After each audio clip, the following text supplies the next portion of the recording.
respecto de esta dimensión, si se quiere, aspectos, cédulas, componentes de las rentas de personas naturales. Como estamos en los tiempos previos a la declaración anual, de hecho, ya lo están haciendo, nos pareció oportuno empezar por esto, porque normalmente es la que primero se va declarando, las rentas personales. De hecho, el próximo programa vamos a hablar sobre rentas de primera y segunda categoría, para complementar un poquito el ciclo de personas naturales y para que queden claros algunos temas. Y luego abordaremos las rentas un poquito de tercera para que siempre podamos estar atentos a lo que es deducibles, principalmente. Básicamente es lo que vamos a enfocar en estas semanas, un poquito viendo lo que es ya nuestros tiempos de declaración. O mejor dicho, los tiempos de vencimiento de la declaración, porque realmente la idea es que lo hagamos con cierta anticipación. Sin embargo, también es cierto que a veces, por diversas circunstancias, es preferible que podamos hacer un recordaris antes de poder hacerlo. Muy bien, dicho esto, vámonos a las diapositivas. Hay cositas importantes que conversar. Permítanme alinear un poquito la presentación. ¿Me comenta si se está visualizando el PPT?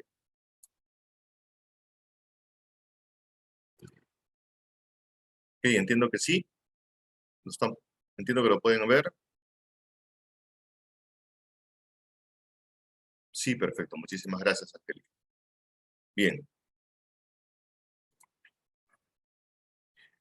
A ver, vámonos un poquito a revisar y a volver a repasar, si se quiere, o recordar qué cosas son los conceptos vinculados a las rentas de trabajo, ¿no? Y cómo están administradas o subdivididas, si se quiere.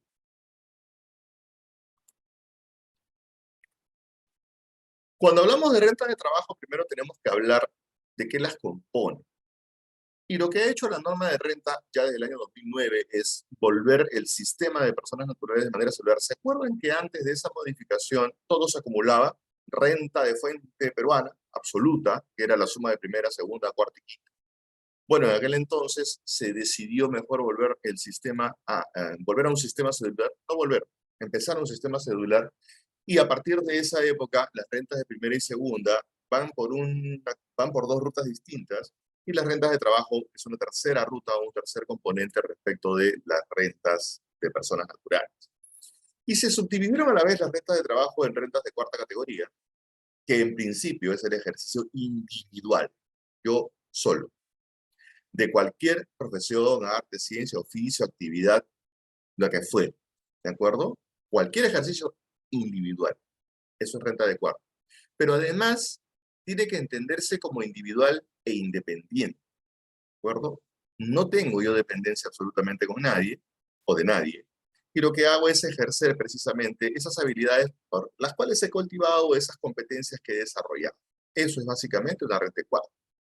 También se consideran rentas de cuarta aquellos ingresos percibidos por porteadores, trabajadores independientes que presten servicios personales de transporte de carga bajo control de trabajo, choferes, se refiere a eso. Otras contraprestaciones que provengan del personal de servicio de gas también están clasificadas como rentas de cuarta categoría. Estamos hablando del artículo 33 de la ley respecto del enfoque de rentas de cuarta.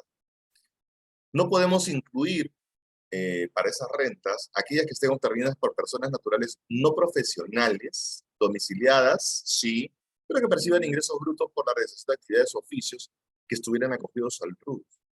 ¿Por qué? Porque ahí entra en una colisión. ¿Recuerdan cuando hemos hablado del régimen único simplificado? Bueno, yo si ejerzo algún tipo de oficio no universitario y abro mi negocio, estoy en el RUS y tengo que adecuarme a ese tipo de renta, ¿de acuerdo? A ese tipo de régimen, en todo caso. Además de lo que hemos dicho, hay otros tipos de rentas de cuarta categoría, como los directores de empresas.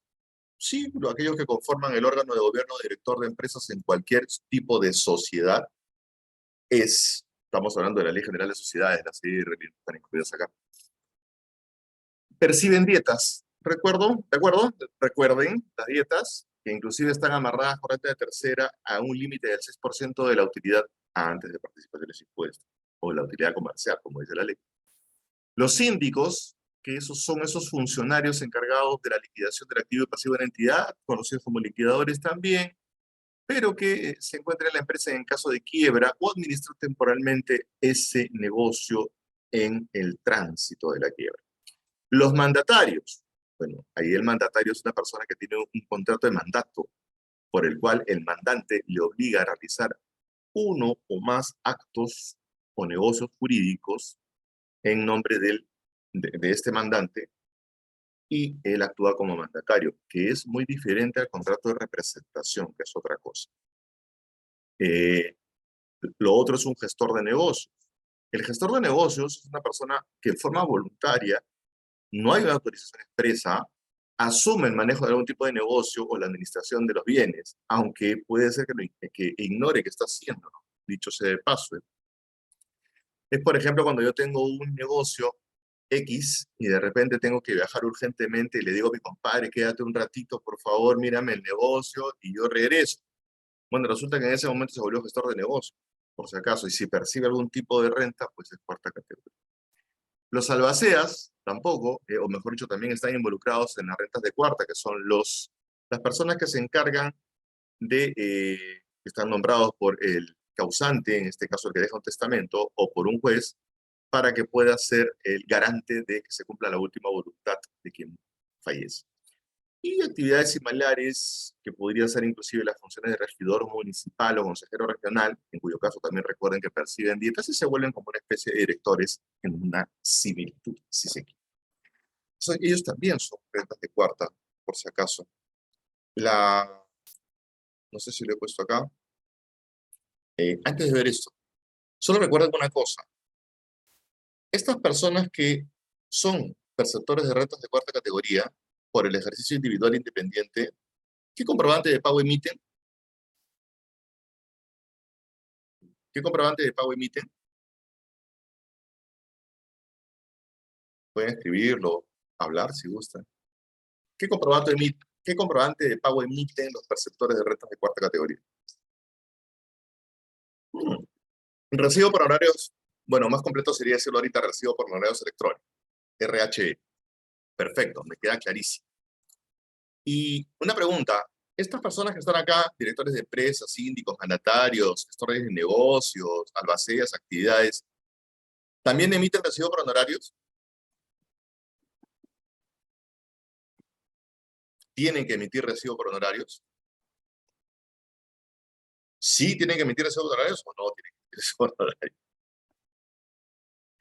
No, Albert, Víctor me dice no, Angélica no emiten, ok, Juan no, Grace deberían, y Daisy debería, no, perdón, Fernando tampoco.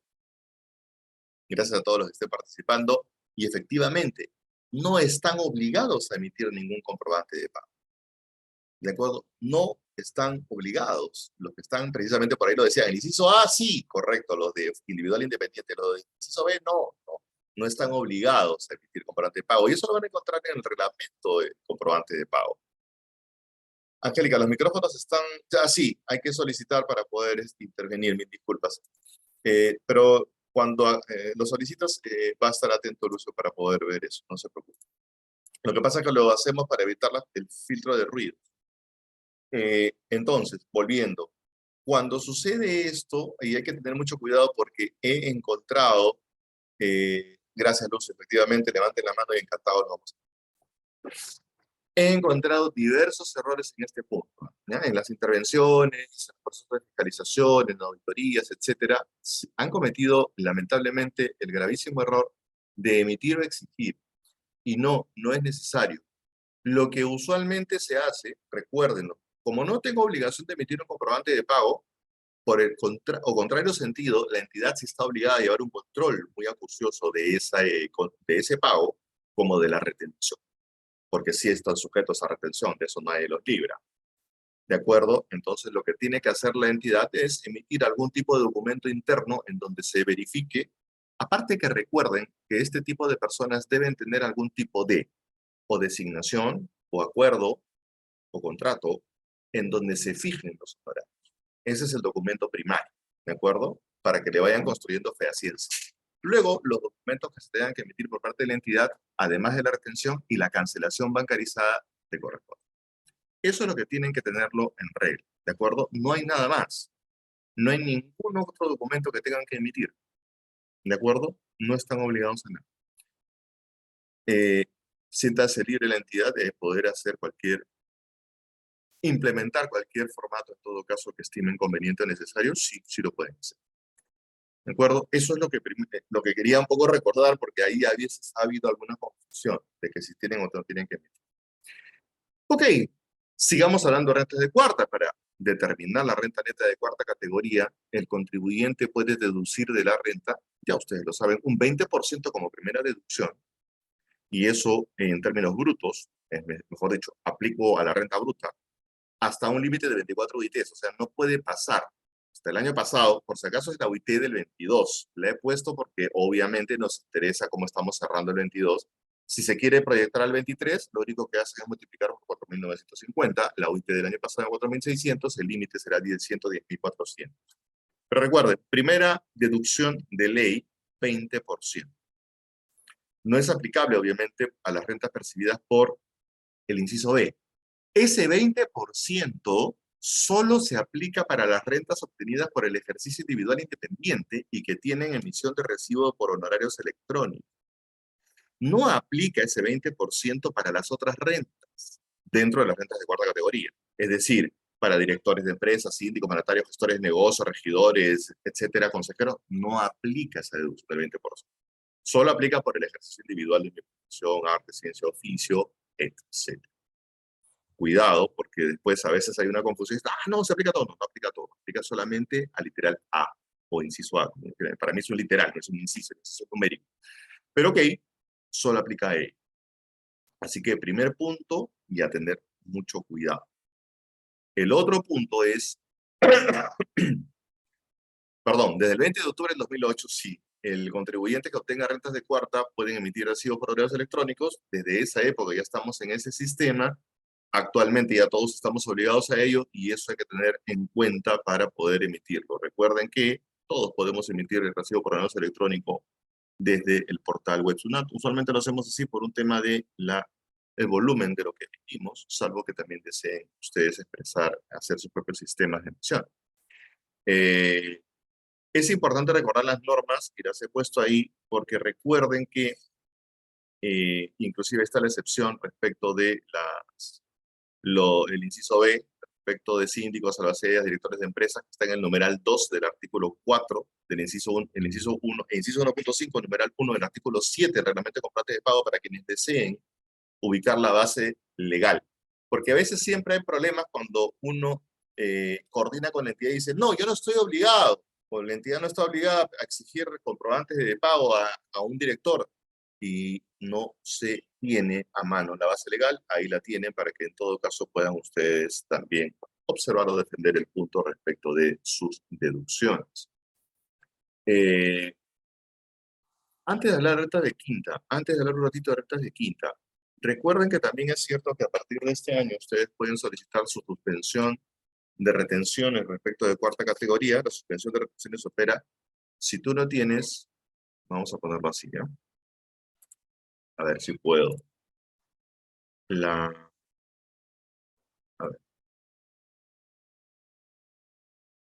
Suspensión de retenciones para el 2023 si no pasas de 43.313, lo voy a hablar en términos, o sea, 43.313 soles. Si no paso de ese monto en proyección, obviamente puedo pedir mi suspensión.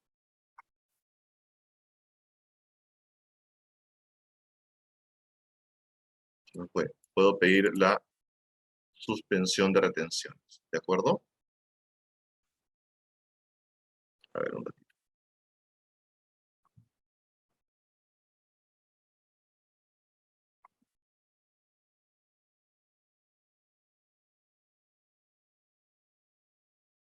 Eso es en el caso de ejercicio individual independiente de profesiones o dentro de las rentas de cuarta categoría, el inciso A, o literal A. Cuando hablo de literal B, la suspensión es hasta, o sea, si tengo ingresos hasta 34.650. Esa es la que es para lo que es directores, síndicos, albaceas, mandatarios, gestores, etc.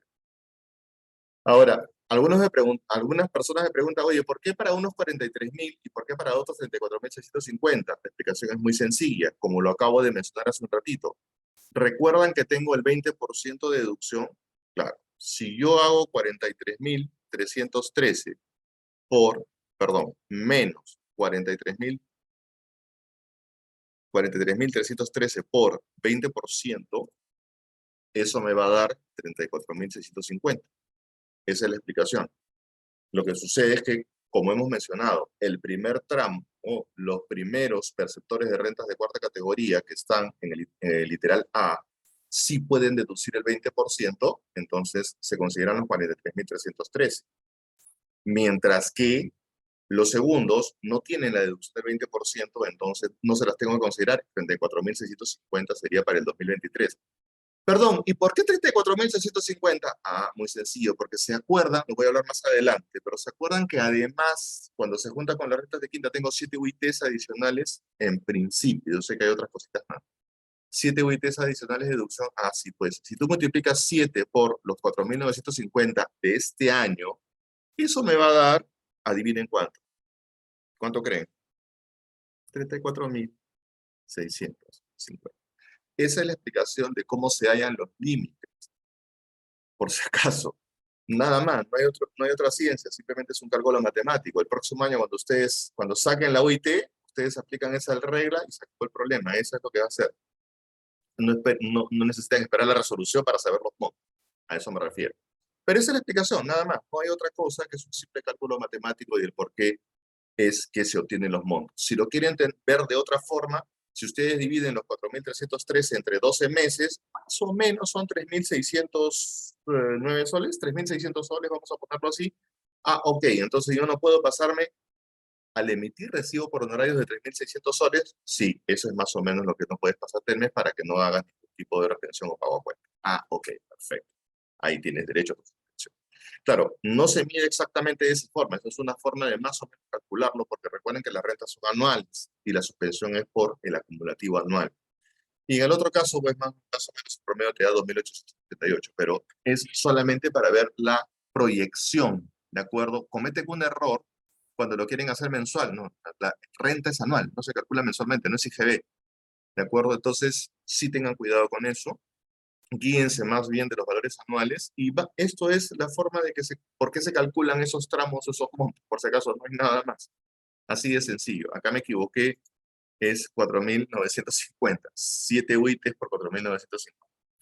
¿Ok? Eso es básicamente lo que quería resaltar un poquitito ahí en esta parte.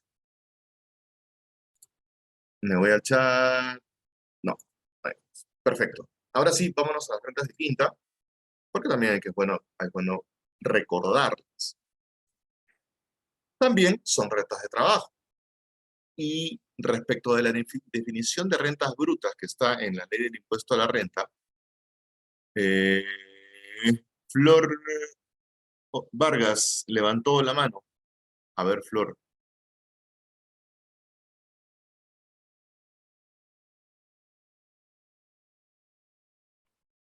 Hola, Flor, te escuchamos. Perdón, ¿no me escucha? Sí, ¿Sí? ahora sí. Sí, disculpe la molestia, pero ¿sería tan amable de enviarnos bueno, la teoría para poder tenerlo? ¿Cree usted, si no es Ah, no, son molestia? son derechos de autor, más o menos unos 10.000 dólares por... No, no se preocupen, por supuesto, sí, mil disculpas. A veces se nos pasa, les soy sincero y les quiero pedir una disculpa.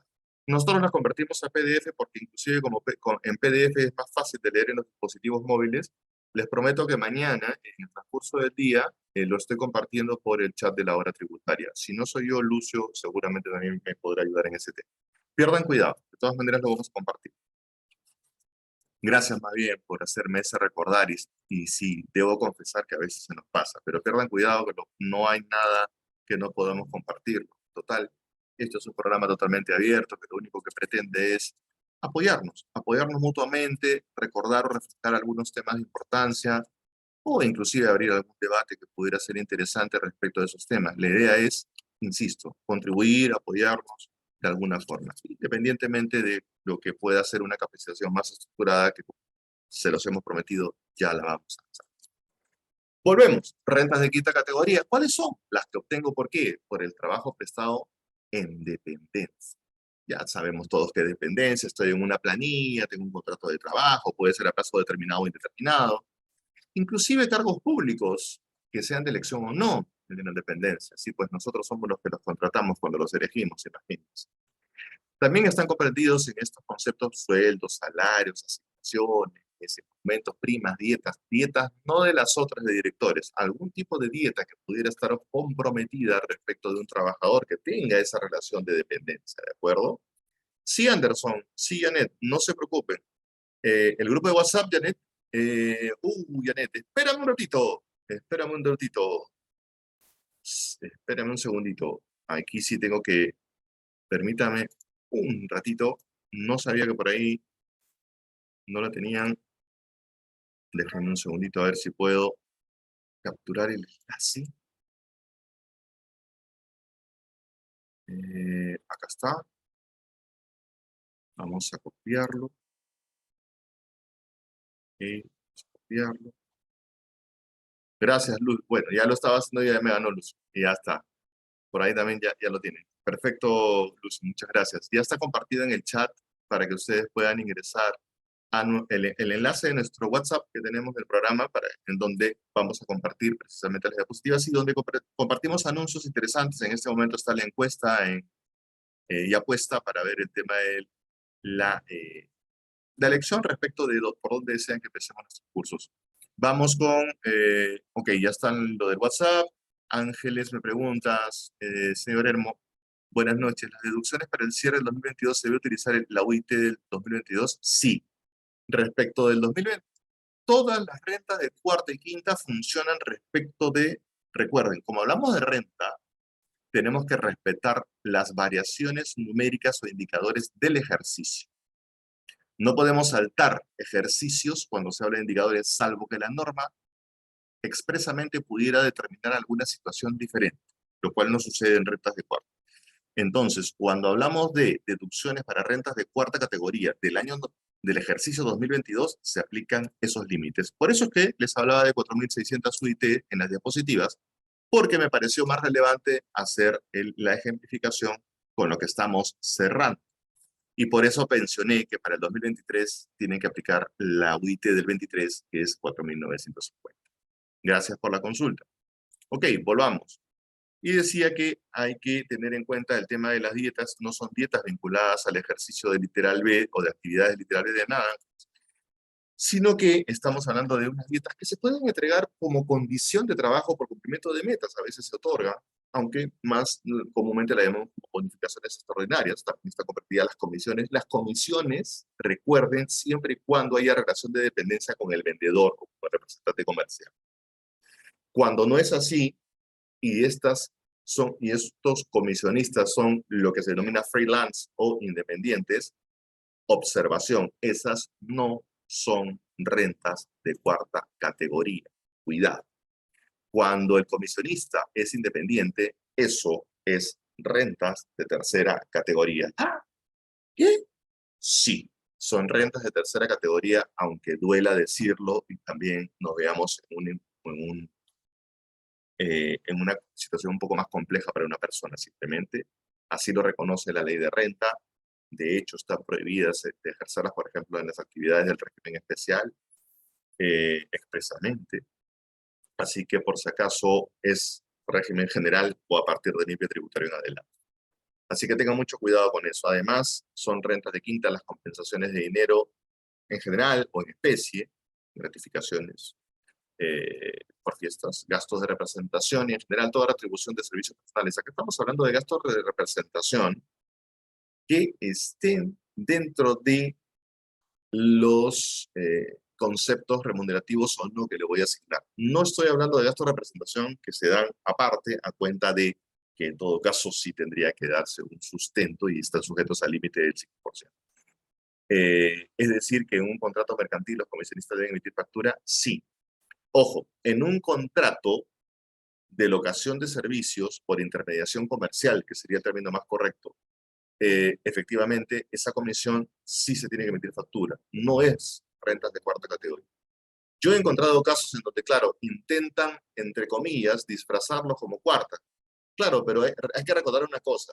Podría ser sostenible, voy a hablar en pecado porque estoy haciendo una orientación que no debe ser, pero podría ser sostenible si esa comisión tuviera cifras redondas. La comisión pues sale 4.000 soles, 2.000 soles, 2.500, es creíble. Pero si le van a pagar a un comisionista un porcentaje de la venta y va a salir, la comisión es 1.947.50, nadie te va a creer que eso es cuarto. Eso es lo que tienen que tener mucho cuidado porque no se puede emitir por comisiones. Y si encima está avalado por un contrato que dice que es una comisión, peor aún. Así que tengan mucho cuidado con eso porque en futuras fiscalizaciones el perceptor de rentas de cuarta va a ser imputado como rentas de tercera y ustedes pierden el gasto porque va a haber un cruce. ¿De acuerdo? ¿Por qué? Porque no es aceptado el gasto, porque no es renta de cuarta categoría las comisiones mercantiles. Así que tengan mucho cuidado con eso. Salvo que, insisto, estén en planilla, que es otro tema. Ahí sí no hay problema, porque están dentro de un sistema de dependencia. ¿De acuerdo? Las participaciones de los trabajadores, en fin, todos los conceptos que están alrededor de quinta categoría y que los pueden revisar también, recuerden en la ley, en las perdón, en la ley de STS, artículo 18-19, respecto de conceptos no remunerativos que también serían complementarios a estas modalidades. Ups, me estoy yendo. Ok. También los ingresos obtenidos por el trabajo independiente con contratos de prestación normados en la legislación civil, que es lo llamado renta de cuarta quinta, que a mí no me gusta ese híbrido. ¿Por qué? Porque está en un límite, está en una situación medio de limbo, ¿no? Es prestado en el lugar y horario designado por quien lo requiere y el usuario proporciona sus elementos, pero eso cómo lo controlas. Entonces viene el tema de cuarta quinta, sí es una quinta, pero tiene atención de cuarta y empieza todo el rollo. Eso es lo que sí tienen que tener mucho cuidado con la administración de la cuarta quinta. A mí particularmente no me gusta. Existe algunos casos todavía que por ahí sí se mantienen sí, pero es preferible que definan o es quinta o es cuarta, pero no hagan ese híbrido porque van a tener mayores zonas rojas, oscuras, para poder hacer una determinación adecuada. ¿Cuáles son los requisitos para que se considere rentas de cuarta? Lo acabo de mencionar al inicio de la exposición, ahora cuando pase la diapositiva, Beverly, lo vas a poder revisar, pero básicamente, digamos que los requisitos sine qua non para que se considere cuarta es independiente e individual, básicamente. Pero ahí vas a poder detallarlo un poquito más en la diapositiva. Ok, sigamos. También las retribuciones prestadas en relación de dependencia percibidas por los socios de cualquier sociedad, incluidos inclusive los socios industriales o los que estén en las EIRLs. Ojo, las retribuciones por servicio de dependencia es verdad que pueden ser tratadas como rentas de quinta categoría. No obstante, hay una sentencia de casación laboral en la cual no se le impide a un gerente, a un representante, en todo caso también ejercer vía cuarta categoría. No se impide y no puede ser impedido por la naturaleza propia de sus funciones por si acaso. Tratándose de funcionarios sí públicos por razones del servicio, comisión especial, y que se encuentren en el exterior, hablamos del servicio diplomático, por ejemplo, sus saberes en moneda extranjera se considerarán renta grabada de esta categoría por únicamente la que les correspondiera percibir en el país en moneda nacional conforme a su grado o categoría. Eso para la aplicación de esa situación. César Márquez, ¿pero es válida la cuarta quinta? Yo no he dicho que no sea válida, por si acaso, no he dicho que no sea válida. Sí es válida porque está en la ley lo avala, acabo de mencionar. Yo lo que he dicho es, en la medida de lo posible, ese híbrido de cuarta quinta ofrece zonas grises. ¿Por qué ofrece zonas grises? Porque ya he visto diversos reparos por, lamentablemente, errores en el manejo del híbrido y que pueden ser reparados para quinta, básicamente, ¿por qué? Porque a la administración le va a convenir volcar toda esa determinación a quinta porque saca más, evidentemente, recaudación respecto de esa observación. ¿De acuerdo? ¿Por qué? Porque te va a sacar el saludo, NP, en fin, cualquier otro tributo vinculado a. Además va a tener efectos laborales. Así que hay que tener cuidado con esa administración, insisto, hacerla muy fina, muy específica, sí, pero igual siempre mantiene una zona gris sin lugar a dudas por toda la casuística que yo he visto. Eh, También hay que tener en cuenta la remuneración computable para determinación del impuesto a la renta, las prestaciones o los valores de las prestaciones alimentarias que fueran otorgados con fines promocionales inclusives a los trabajadores, y eso está básicamente en las normas laborales para efectos de su cálculo o su inclusión. Los bonos de Navidad, todos los bonos están incluidos como renta de quinta. No van a generar, sí, generación de cargas sociales, pero sí para renta de quinta. César, pero la norma contempla válido para estos giros de negocio, dejando así las zonas grises. Recuerda que las normas tributarias, lamentablemente, sí tienen zonas grises. De hecho, por eso que se generan esquemas de elusión. Y como se pueden generar esquemas de elusión, recuerda que también tiene la norma 16, en cuyo caso el agente fiscalizador tiene las facultades interpretativas y puede definitivamente calificar alguna situación contingente y repararla para los efectos del impuesto. Así que no es de sorprender que puedan haber zonas grises en la norma, al contrario. Si el agente fiscalizador así lo determina, pues sí pudiera ser. Insisto, yo hablo en base a la experiencia. Si desean, a pesar de ello, o a pesar de la sugerencia, porque igual todos tenemos la libre interpretación respecto de las normas, seguramente también de otras experiencias, insisto, tengan mucho cuidado y afinen el detalle, nada más. Eso es lo que deben tener como preeminencia. De nada, César. Por ahí alguien me dijo algo. Los CAS son inciso A o B. Los CAS son... No, los CAS son inciso A, no son B. Aunque los CAS son cuarta, quinta, ya, en algunos. Ese es el problema que está viendo con los CAS, pero bueno, ese es el problema. No es que no esté en ningún literal, porque sí está, es más, los he mencionado. Y sí, yo coincido, deberían ser quinta, pero mira, lamentablemente, insisto, por eso digo, hay situaciones que no están bien claras porque lamentablemente el CAS se superpuso a la norma tributaria. En otras palabras, fue más veloz que la norma. Y la norma intentaba adecuarse. No, no lo intentaron, vas a ponerlos recogidos. Por ahí no mencionado en cuarta, nada más. ¿De acuerdo? Por las características. Pero si tú vas al contrato de CAS, eso no es una locación.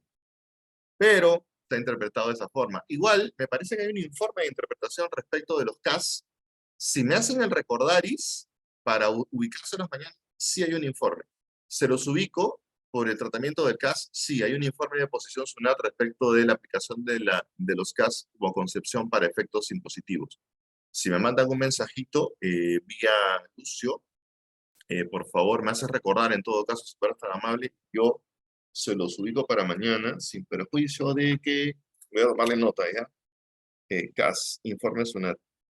Justo es un tema que lo hemos visto hace unos 2 meses. Se declaran los salarios percibidos, se declaran todos los salarios emitidos. Ah, buena pregunta, Flor. A ver, te explico. En caso de renta de cuarta y quinta, inclusive, por si acaso. Recuerden una cosa, las rentas tienen dos formas de efectuar el devengado o de reconocer el devengado.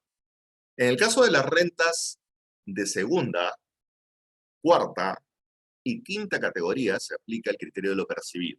Recuerden, segunda, cuarta y quinta aplican el criterio de lo percibido para quien lo percibe, obviamente. No estoy hablando del perceptor de renta de tercera, de la entidad no estoy hablando yo, estoy hablando de quien lo percibe. Y en el caso de primera, es criterio de lo devengado.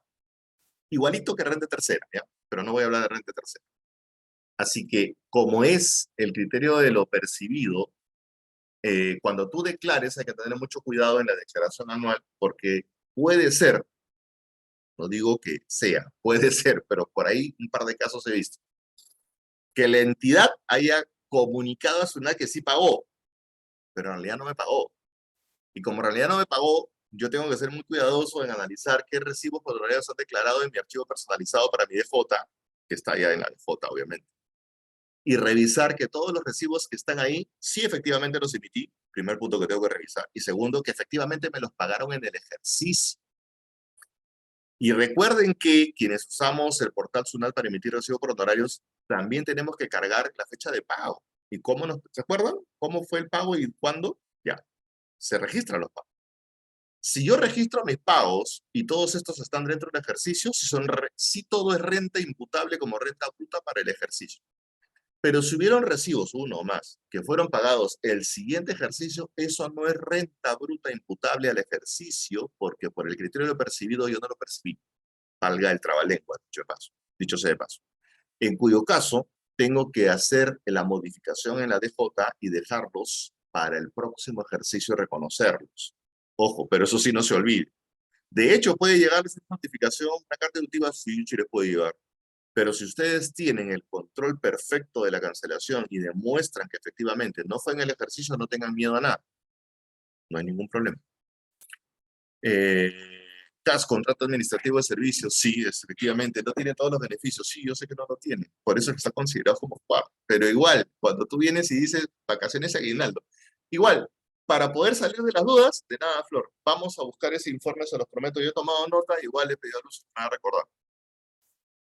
Ok, vámonos por lo otro. ¿Qué no es renta de quinta categoría? Hablando de rentas de quinta, bueno, los gastos y contribuciones que la empresa me dé o a favor del personal y que estén destinados a generar asistencia de salud a los servidores, o lo que está en el literal doble L del artículo 37 de la ley, en cuyo caso se convierte en un gasto deducible, ¿no es verdad? También tiene la concordancia con el reglamento. También las sumas que perciba cualquier servidor por asuntos del servicio, en su condición de trabajo, ¿no?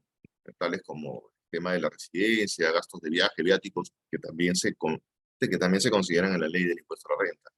O incentivos o entregas en general que estén proporcionadas en caso del gobierno por los organismos centralizados como los fondos de asistencia de estímulo, CAFAES o CAFES, que también por ahí existen. Tampoco las sumas por asistencia técnica que se pague a las personas naturales en general que no estén domiciliadas o contratadas para prestar dicho servicio en el país, pues estamos hablando de rentas no domiciliadas. O retribuciones que se asignen a los dueños de las empresas unipersonales, las que de acuerdo con lo dispuesto en el tercer párrafo del artículo 1 constituyen renta de tercera categoría. Eso es lo que me parece más grave o más crítico en este caso. Así que tengan mucho cuidado con ese tipo de aplicaciones. Tampoco son rentas de quinta, o mejor dicho, perdón, los perceptores de rentas de quinta están obligados a presentar declaración que no incluirá en esta importes correspondientes a las remuneraciones percibidas que consideren como dividendos de conformidad con lo previsto en los artículos N y Ñ del artículo 37 de la ley. Eso es en caso de que tengan evidentemente que declarar. Vamos, déjame terminar con esta parte y vuelvo al chat. Para los meses en que se pagan remuneraciones ordinarias, lo que pasa es que los cálculos de rentas de quinta, ya evidentemente por el tiempo que tenemos no puedo hacer un caso. Voy a tratar de ver un día para hacer solo caso, ¿ya? Pero los cálculos para las retenciones de quinta categoría son básicamente bastante simpáticos. Básicamente es la remuneración mensual multiplicada por los meses del año que faltan concluir, más las gratificaciones ordinarias que se reciban, y eso me da la renta bruta anual. Usualmente son los 14 sueldos. Pero recuerden, no necesariamente es siempre 14, ¿no? Porque si ya avancé a febrero, es otro cálculo. Y luego la remuneración bruta anual, le tengo que descontar las ITUITs, acá no hay 20%, 20% solamente es para el literal A de las rentas de cuarta, y obtengo la remuneración neta anual para efectos impositivos. Y luego a esa remuneración neta anual voy a aplicarle las tasas del impuesto para poder, para poder obtener el impuesto anual proyectado. ¿Ya? Todavía estoy en anual, o impuesto anual proyectado sería el tercer paso. Luego empiezo a calcular mes a mes, y por eso decía, esto es bien simpático, pero no sé por qué me han hecho tanto problema. En fin, lo que tengo que hacer de enero a marzo es que el impuesto se divide entre 12, ese es el monto. Pero a partir del mes de abril hay una suerte de acumulación que yo tengo que considerar. ¿Por qué? Porque al impuesto anual le quito lo que yo ya efectué como retenciones en los meses anteriores a abril, en este caso, y luego divido entre 9. Claro, lo que estoy haciendo es un recálculo paso a paso, mes a mes. De mayo a julio, quito todo lo que ya retuve hasta abril y hago división entre 8, y eso es lo que hago mayo, junio y julio. Y así sucesivamente hasta diciembre, que es el último, que es lo que queda, ¿no? Porque simplemente al impuesto anual quito todo lo que he retenido de enero a noviembre, ya, y eso es lo que tengo que pagar. Esos son los pasos en renta de quinta. Ciertamente no es que sea muy sencillito, es bien trabajoso, pero es lo que está expuesto en la norma para efectos de la aplicación de las retenciones. Ojo, luego, en el transcurso de estos años, hubo una modificación respecto de las gratificaciones extraordinarias, utilidades, que son excepciones a la regla, y en cuyo caso, cada vez que se pague este tipo de agregados adicionales, en todo caso, se tiene que hacer un recálculo adicional para la retención. No es que se vuelva a acumular todito y proyectas los 12 meses, no. Cuando yo tenga que pagar algún tipo de bonificación extraordinaria, gratificación extraordinaria, no las ordinarias o utilidades, por ejemplo, lo que yo tengo que hacer es a la remuneración neta anual, ¿se acuerdan los pasos que habíamos visto hace un ratito? Sumar ese concepto extraordinario a ese resultado, hay que aplicarle las tasas progresivas, de frente va tasa. A ese resultado acumulado, de frente va tasa, y le tengo que aplicar lo que se obtenga, y a eso le resto el impuesto no proyectado, y esa retención es la que va totalmente en el mes en que la otorgué, o sea, es una sola inyección sin anestesia. De frente es un agregado, un adicional a la retención, solo por ese concepto y solo por ese mes. Así que no es, por si acaso, como en algún caso lo he visto, que vuelvan a recalcular, no, no es así, es en el mismo mes, es en que se tiene que aplicar la retención por ese concepto, prácticamente por ese concepto extraordinario. ¿De acuerdo? Prácticamente eso es lo que te está diciendo la norma. Por ese concepto, le calculas aparte y se lo sumas a lo que tú normalmente haces. Eso es lo que te está diciendo en buen cristiano la norma. Ahora, de las rentas de cuarta y quinta juntas, yo ya tengo la capacidad de deducir las 7 UITs. Y estas se efectúan hasta el límite de esas rentas acumuladas. No puedo, pues, deducir más de eso, porque ese es el límite. No podría volverlo negativo porque es una deducción de ley. No es que sea un crédito con derecho a devolución. Por lo que halle como exceso de las 7 UITs, aplico la tasa progresiva. Pero recuerden que tenemos también deducciones adicionales por 3 UITs. Y esas han variado un poquitito porque había un sistema antes del 21 y a partir del 21 se cambió.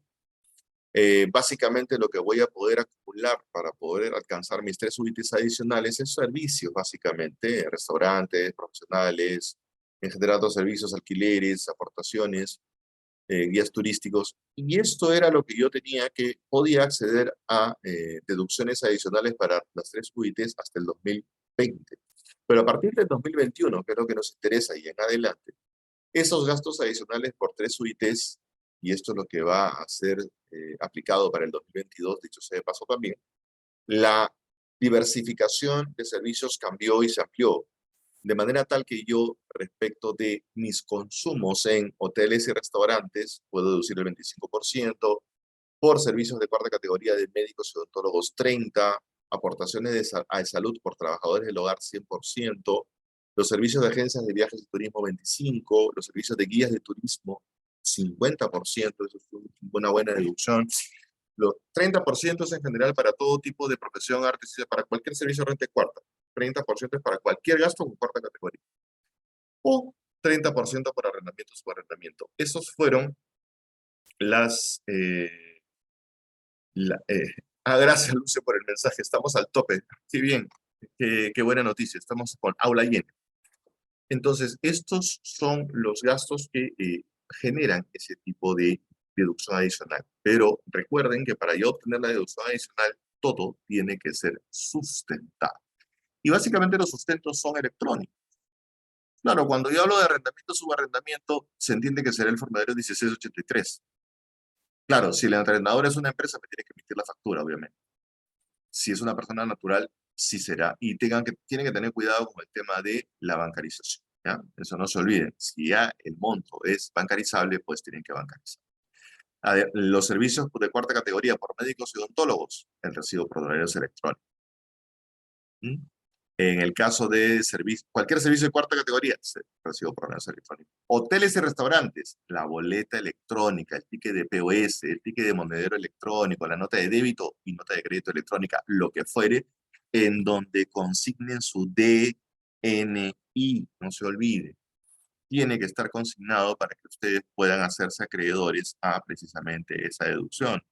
Y en general, todos los documentos que vayan a sustentar cualquiera de esos pagos tienen que estar debidamente acreditados y bancarizados, de ser el caso, para que ustedes puedan hacerse acreedor precisamente a esa deducción de las 3 UITs adicionales. Ahora sí saquen el jugo. Si no lo han hecho el 22, tómenlo en cuenta para este año. ¿Por qué? Porque va a ser importante que podamos tomarlo en cuenta. Si realizo servicios, Beverly, si realizo servicios para una empresa extranjera y me pagan a una plataforma en dólares, y cada vez que necesito retiro una cuenta en soles, debo emitir el recibo por el importe que retiró de mi cuenta de soles, sería cuarta y declararía como pago a cuenta.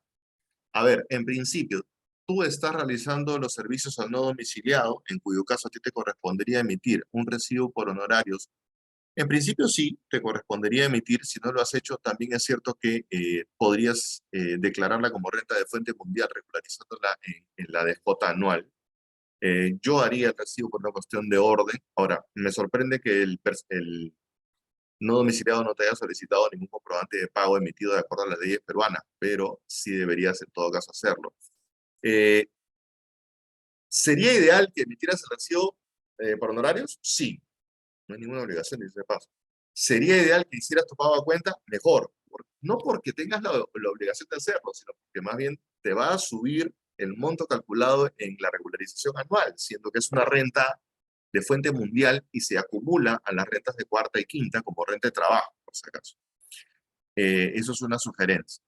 Es válido registrar un recibo por honorarios en diciembre como empresa, declararlo en el PLAME, aunque no se haya pagado el recibo, y el girador, como no lo ha percibido en el año 1, declarado en el año 2, sí.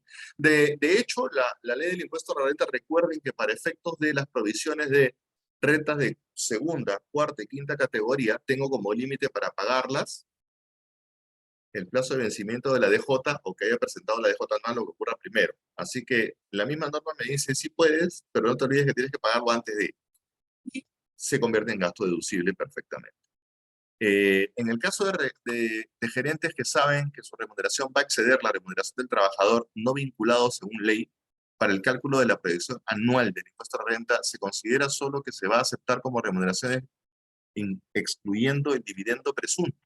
Me estás hablando de valor de mercado para remuneraciones, entiendo, Lina.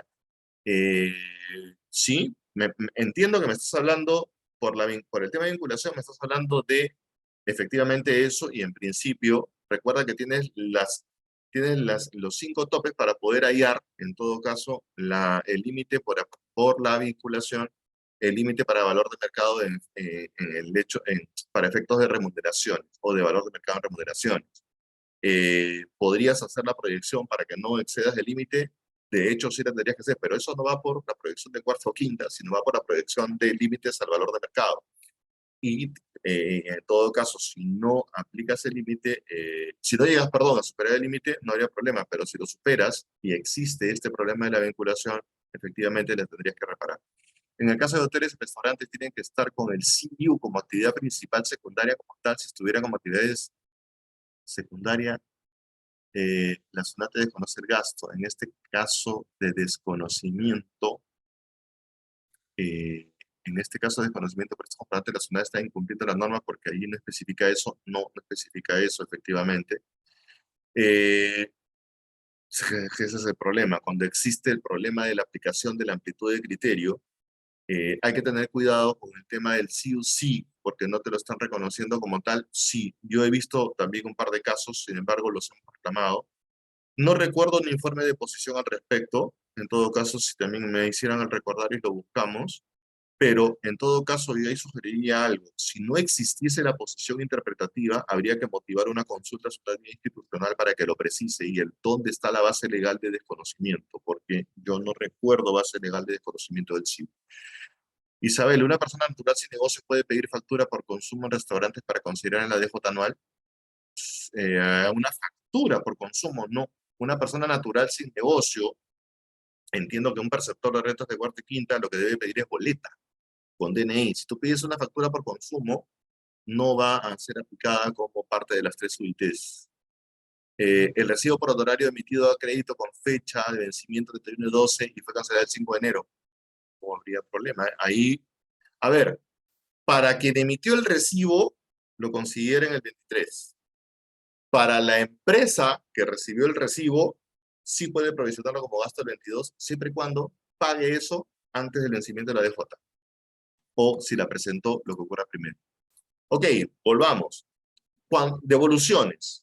Y se me acaba el tiempo. Cuando hablamos de devoluciones de renta de cuarta quinta, hay que ver qué tipo de devolución estamos hablando. Todos sabemos que cuando declaramos, podemos pedir la devolución si hay exceso o un saldo a favor. Eso solo aplica para créditos con derecho de devolución. Ahorita les voy a decir cuáles son. Automáticamente lo pueden pedir vía DJ, o si fuera que no lo han podido solicitar o se les pasó, se olvidaron, etcétera, lo hacen vía electrónica también a través del formulario virtual 1649 para la devolución. Así que, obviamente, sí, antes de hacer la devolución, declaren su cuenta o CCI de a dónde la administración automáticamente va a depositarles. Vía clave SOL también ustedes tienen la opción para declarar su código de cuenta interbancaria. Ojo, si no lo han declarado, por más que pidan la devolución, no va a ejecutarse, porque SUNAT no tiene dónde depositarlo. Va a llegar a su disquera y decir, lo siento, pero primero hace el procedimiento y vuelve a pedir. Eso es lo que sí tiene que tomar en cuenta. Si no hay cuenta, no les van a abonar. Lo otro es respecto de, por ejemplo, las liquidaciones correspondientes al mes de cese, es decir, un trabajador que tú le venías reteniendo y se fue. Uy, pero ya no corresponde seguir, ¿y ahora cómo hacemos? Bueno, entonces lo que hay que hacer es que en la determinación del contrato, el empleador te tiene que devolver el exceso retenido y lo va a imputar o aplicar también como si fuera una especie de crédito a favor respecto de las retenciones para pagarlas en los meses respecto de otros trabajadores, o puedes solicitar la devolución a SUNAT, porque en realidad, como él te retuvo, él te devuelve y yo pido la devolución. ¿Ya? Ese es el empleador, no tú. Esa es la diferencia, por si acaso, en este tipo de retenciones. Respecto de fuentes extranjeras, todos los contribuyentes domiciliados deben sumar y compensan entre sí los resultados que arrojen las fuentes productoras de renta extranjera, y esas se suman a la renta de trabajo. Ojo, va como renta neta directa. La renta generada en el extranjero se suma a esa renta de trabajo y que provenga de cualquier tipo de ejercicio de actividad distinta a la actividad empresarial. Eso sí, ojo, si es empresarial va por otro lado. En la compensación de esos resultados que arroje esas rentas de fuente extranjera no se tomará en cuenta pérdidas ni nada por el estilo. Y si se resultase pérdida total de fuente extranjera, en ningún caso esta se computará para determinar el impuesto. Ahora, para esa renta imponible de trabajo de fuente extranjera debe seguirse el procedimiento siguiente. Determinas la renta de cuarta y quinta. De ese monto debes deducir el ITF como corresponde, de acuerdo a la notificación que te debe haber llegado de banco. El gasto por concepto de donaciones otorgados a favor de entidades juegan un papel de deducción, pero tienen que ser entidades que estén inscritas en el registro de entidades perceptoras de donaciones y que te emitan el certificado de donación. Si no, no las vas a poder acreditar tampoco. Hay que tener en cuenta y cuidado si es que ha sido eliminar registro de donantes y qué tipo de entidades de respecto del sector nacional o públicas son las que te pueden emitir esos comprobantes. Esa deducción no puede exceder del 10% de las rentas de trabajo de fuente extranjera. Es una primera deducción por efecto de donación. Y en todo caso, la deducción máxima será calculada de acuerdo a la suma de esta por el 10%, para que puedas aplicar esa deducción. Sobre el saldo vas a compensar pérdidas, en todo caso, de ejercicios anteriores. Y el impuesto anual de primera categoría, bueno, ya es un tema que va adicional a lo que estábamos viendo de rentas de trabajo, fuente extranjera. Lo que vas a aplicar es la escala, y ya lo habíamos visto, respecto de la determinación total de rentas de trabajo, es decir, cuarta, quinta, rentas de fuente extranjera, para hallar el impuesto anual, en todo caso. ¿Tienes créditos sin derecho y con derecho a devolución? Sí. Recuerda que para efectos de los créditos por impuesto a la renta extranjera, de fuente extranjera, es el impuesto que tú has pagado en esos países o que te hayan retenido en esos países. Y evidentemente te tiene que extender una constancia de la retención o del pago. Y lo que se hace es aplicar el cálculo de tasa media para poder hallar precisamente esa deducción. Cuando no se utilice en el ejercicio gravable, esa deducción no vas a poder aplicarla en otros ejercicios. Por eso es un crédito sin derecho a devolución, porque no lo puedes seguir aplicando. ¿Hay créditos con derecho a devolución? Sí, saldos a favor del contribuyente de ejercicios anteriores, reconocidos obviamente vía DJs. Los pagos a cuenta que hayas hecho directamente, que pueden estar en exceso, o retenciones que efectivamente te hayan hecho que también pudieran estar en exceso, en cuyo caso también son de aplicación para efectos de esta, estas retenciones. A ver, me quedé por dónde. Una persona dependiente puede recepcionar un RH. Una persona dependiente, es decir, si usted hace una planilla como trabajador, ¿te pueden emitir un RH? Sí, no hay ningún problema. A cualquiera de nosotros pueden emitir un RH, porque obviamente, por ejemplo, tú trabajas en una empresa, estás en planilla, pero te vas a atender con un médico, el médico que te emite un recibo por honorarios. Lo que tú no puedes hacer como persona natural, si se quiere dependiente, es hacerle retención, porque tú eres agente de retención en todo caso. Quien te emite verá cómo paga su impuesto. La devolución de renta de quinta categoría, ¿cómo declara la empresa? ¿Cómo puedo solicitar la devolución en caso debo de realizarlo desde la plataforma? Sí, correcto. Debe ser efectuada desde la plataforma a través del formulario 1649 para efectos de devoluciones también por el exceso de las devoluciones de renta de quinta, demostrando y adjuntando la documentación pertinente. Junior, Sunat me ha desconocido como 10.000 soles en boletas por este tema del SIU. Menos mal escaneo mis comprobantes y los subo a la nube, si no, no me hubiera percatado. Otro caso que también me pasó fue que yo pagué mediante transferencia bancaria un servicio mediante recibo por honorario. Si te ha desconocido, yo la pelearía. Ok, puedes pagarlo, pero yo lo pelearía y reclamaría por el tema de la base. Otro caso que también me pasó fue que yo pagué mediante transferencia bancaria un servicio mediante recibo por honorarios, pero el usuario que lo emitió colocó el pago en efectivo y por lo tanto Sonando me está considerando el RH por el importe. Perdón, pero si tú tienes la transferencia, lo que diga la otra persona no tiene ningún efecto ni ningún valor. Porque tú tienes el comprobante de la transferencia. Si tú lo adjuntas y lo reclamas, ganas, porque la otra persona fue la que se equivocó. Tú estás demostrando que efectivamente bancarizaste. Yo lo pelearía. Pero si a su mismo empleador no, salvo que sea por actividad, no entendí la pregunta. Pero si a su mismo empleador no, salvo que sea por una actividad diferente, ¿no es cierto? Me refiero a la emisión del RH de un trabajador en planilla. A ver, creo que ahí sí me confundí en la consulta, porque creo que tú me estás preguntando, Ángeles, si yo, que estoy en una planilla, puedo emitir a la vez recibo por honorarios. No, todo sería renta quinta. No puede haber esa ambigüedad de rentas al mismo empleador, porque no puede existir esa bifurcación, pero eso ya es materia laboral, eso se va apuntando a renta de quinta.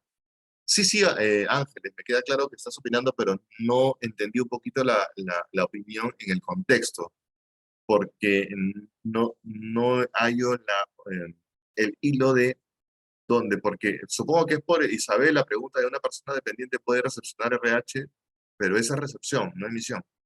Así que creo que por ahí estoy en ello. Lo que pasa es que, a ver, Isabel me estaba preguntando si una persona dependiente puede recepcionar. Sí, una persona dependiente puede recibir. El verbo sería recibir. ¿Sí puede recibir recibo por honorario? Sí, sí puede. Una persona natural dependiente puede recibir un servicio, sí, cualquier servicio que consuma, sí puede recibir. Lo que no puede es efectuar retención. Y creo que Ángeles más bien me está preguntando respecto de si una misma persona que es trabajador dependiente pudiera emitirle al mismo empleador recibo por honorarios. No, porque todo sería renta dependiente o renta quinta. Eh, el problema es que no permite subirlo para declarar. No permite subirlo para... Ya te entendí. Claro, obviamente porque no te lo están aceptando. Por más que lo agregues manualmente, no te lo está permitiendo. Vas a tener que asumir la DJ, no te va a quedar otra, pero inmediatamente hace el reclamo.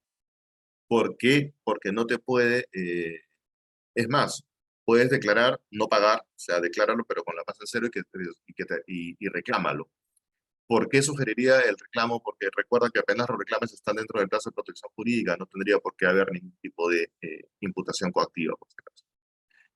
Si mis consumos que he realizado en restaurantes resulta que las boletas que me han emitido no declararon me han emitido, ¿no? Que puedo deducirlo, en principio, si están perfectamente emitidas y no las han colocado, tú podrías agregarlas, sí.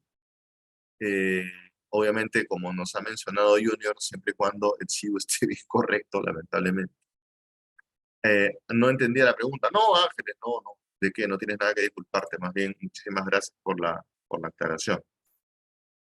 Ok, y hasta ahí llegamos el día de hoy con el tema de los tips para rentas de cuarta y quinta.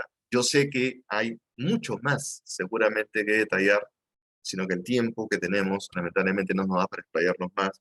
Vamos a tratar después de ver si podemos hacer el caso. Me encantaría hacer, vamos a ver cómo nos da el tiempo o vamos a ver si lo sacamos por los cursos que vamos a ofrecer respecto de casos, porque la casuística es mucho más a veces enriquecedora para los que somos contadores, nos encanta la casuística, independientemente de que podamos seguir con estas charlas siempre, todos los miércoles a las 9 de la noche. Como siempre, mi agradecimiento al Colegio de Contadores Públicos de Lima, en la figura de su decano, y a su plana de directores que lo acompaña. También muchas gracias al estudio McDowell Isla y Asociados y al estudio Ribeiro MDL y Asociados por acompañarnos siempre en la difusión de estas charlas, de este su programa, La Hora Tributaria. Nos volvemos a encontrar la próxima semana. El tema que nos convoca para la próxima semana, de ayer se los adelanto, van a ser rentas de primera y segunda categoría, también para revisarlas y complementar un poquito lo que es la DJ de personas naturales. Y luego nos meteremos seguramente con rentas de tercera. Tienen nuestros canales de comunicación para que puedan efectuar sus consultas o de manera directa. No hay ningún inconveniente. Les prometo que en todo caso y en la medida de los tiempos que todos tenemos que atender en el día a día, podremos seguramente responderles. Muchísimas gracias a todos nuevamente. Este ha sido su programa por el día de hoy. Hasta la próxima semana. Muy buenas noches a todos. Cuídense y que estén bien.